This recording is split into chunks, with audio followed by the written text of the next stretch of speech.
பிஸ்மில்லாஹிர் ரஹ்மானிர் ரஹீம்.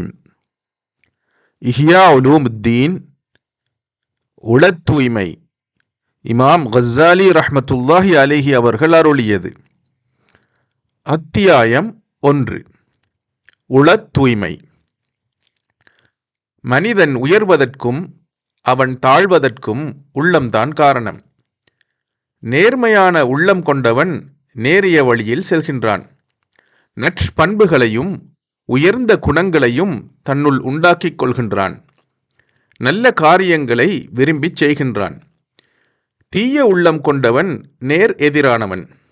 அவனிடம் உயர் குணங்களையும் நற்பண்புகளையும் எதிர்பார்க்க முடியாது. நேரிய வழியும் அதன் உயர்வும் அவனுக்கு தெரியாது.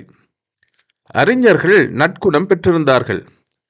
திருத்தூதர்கள் அனைவருமே உயர்ந்த பண்புடையவர்களே. அவர்களின் உள்ளங்கள் நீரோடையை விட தெளிவானவை. அவற்றில் அழுக்குக்கு இடமில்லை, கரைபடிய மார்க்கமில்லை. இத்தகைய குணங்களுக்கெல்லாம் அண்ணல் நபிகள் நாயகம் ஸல்லல்லாஹு அலைஹி வஸல்லம் அவர்கள் நிலைக்களனாக விளங்கினார்கள். அவர்கள் மட்டுமல்ல, அவர்களை பின்பற்றி நடந்த மேதைகள், சட்ட நிபுணர்கள், உத்தமர்கள் அனைவருமே குணத்தின் குன்றுகளாக திகழ்ந்தனர். பண்பின் சிகரங்களாக விளங்கினார்கள். ஒரு மனிதனை உயர்த்துவது அவனுடைய நட்பண்புதான். இன்னும் சொல்வதானால், நற்பண்புகளை பெற்றிருப்பது மார்க்கத்தில் மிகவும் முக்கியமான ஒன்று என்று கூறலாம்.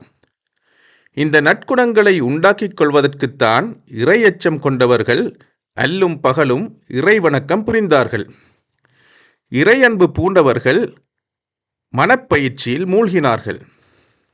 ஆம், மனப்பயிற்சியின் உதவியால் நற்குணங்களையும் உயர் பண்புகளையும் உண்டாக்கிக் கொள்ள முடியும் என்று அவர்கள் தங்கள் குறிக்கோளை அடைந்தார்கள். தீய குணம் மனிதனின் விரோதி. உயிரை குடிக்கும் கொடிய விஷத்திற்கு அதை ஒப்பிடலாம். தீய பண்புடையவன் அதன் கொடிய நச்சுப்பல்லுக்கு இரையாகியே தீர வேண்டும். தீய குணம் இறைவனின் அருளுக்கு அப்பாற்பட்டது. நற்பண்பு சுவனப்பாதைக்கு வாயிலாக இருப்பது போல தீய பண்பு நரகப்பாதைக்கு வாயிலாக இருக்கின்றது. தீய குணங்களை மனோவியாதிகள் என்று குறிப்பிடலாம். தீய குணங்களை மனோவியாதிகள் என்று குறிப்பிடலாம். ஆனால் இது சரீர வியாதியை விடவும் கொடியது.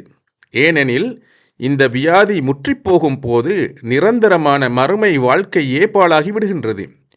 இந்த கொடிய பிணி எங்கே? அந்த சாதாரண உடல் வியாதி எங்கே? இவ்விரண்டிற்கும் இடையிலுள்ள தூரம் மிகவும் அதிகம்.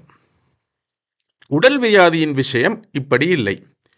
இது விஷயத்தில் வைத்தியர்கள் அனைவரும் கையை விரித்து விட்டாலும் இந்த வியாதியால் ஏற்படும் மிகப்பெரிய நஷ்டம் மரணம்தான், சரளத்தின் அழிவுதான்.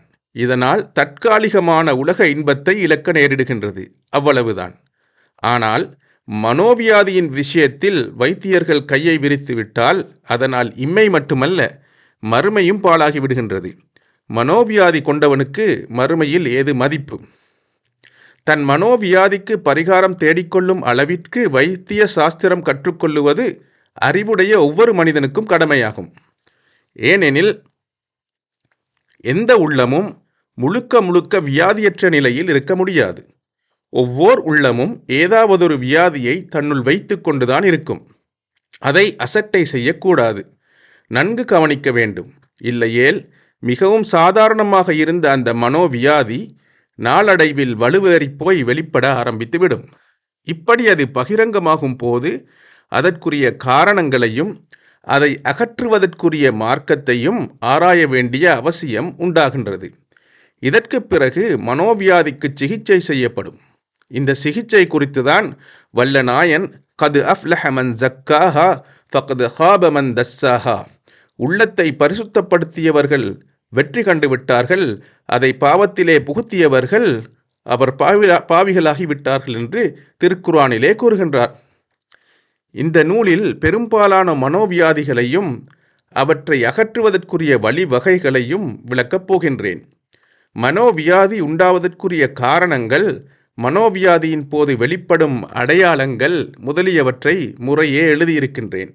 சிறு வயதிலிருந்தே நற்பண்புகளை இளம் உள்ளத்தில் பதிய வைக்கும் முறைகளையும் தன் துர்க்குணங்களை தானாகவே பார்த்தறியும் வகையையும் விவரித்திருக்கின்றேன். அல்ஹம்துலில்லாஹ்.